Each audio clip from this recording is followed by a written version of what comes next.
Les pluies diluviennes continuent de tomber sur San Pedro, causant des pertes en vie humaine et des dégâts. 2 enfants sont morts par noyade au quartier Bardo.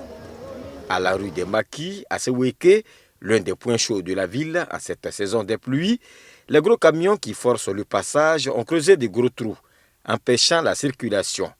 Au grand désarroi des vendeuses de nuit. Ça fait plus de 2 semaines. C'est ici les gros camions là passent. Ça fait qu'ils ont gâté la route là.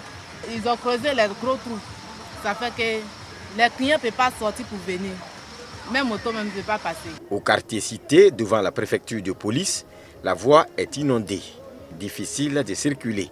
Les rares véhicules qui tentent l'expérience payent cash. Face à ces inondations, le maire de la ville entend prendre des dispositions pour éviter le pire.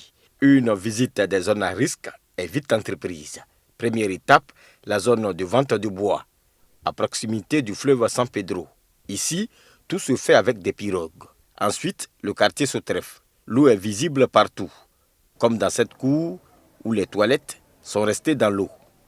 Depuis il pleut là, on ne peut plus rentrer. On ne sait pas comment on va faire. Avec les enfants même jouent dans l'eau là. Alors que c'est maladie, on ne sait pas comment on va faire. Un ferrailleur, leur voisin, ne sent pas encore ce danger. Il fait même des branchements à risque. Peu après, nous voici au Bardo 16-1. Ici, une maison risque de s'écrouler. Un peu plus loin, le propriétaire de ce bâtiment, lui, n'a pas ce problème. Il préfère rester dans le bas-fond, loin des bruits. Le premier magistrat de la ville ne comprend pas ce comportement. Vous avez des gens qui construisent les week-ends, des gens qui construisent en pleine nuit. Vous venez, vous faites arrêter un chantier, le lendemain ou 3 jours après, quand vous arrivez, les murs sont élevés, la maison a une toiture déjà. Je ne peux pas arriver à comprendre que des gens qui ont des moyens pour construire n'aillent pas prendre des terrains dans des zones normales et qui viennent construire dans des bas-fonds. Quel est ce plaisir à mettre sa famille en danger? Et je crois qu'à un moment donné, je l'ai dit au procureur, nous allons poursuivre certaines personnes pour non-assistance à personne en danger. Enfin, nous voici à Belleville, quartier Fin-Goudron. Ici, les maisons sont dans l'eau.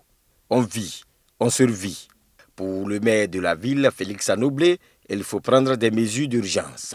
Nous avons eu 2 enfants déjà qui sont morts par noyade dans cette zone. J'appelle tous ceux qui habitent donc dans les bas-fonds à déménager dès maintenant pour aller dans les centres d'accueil qui ont été donc réservés par M. le préfet pour accueillir ces populations.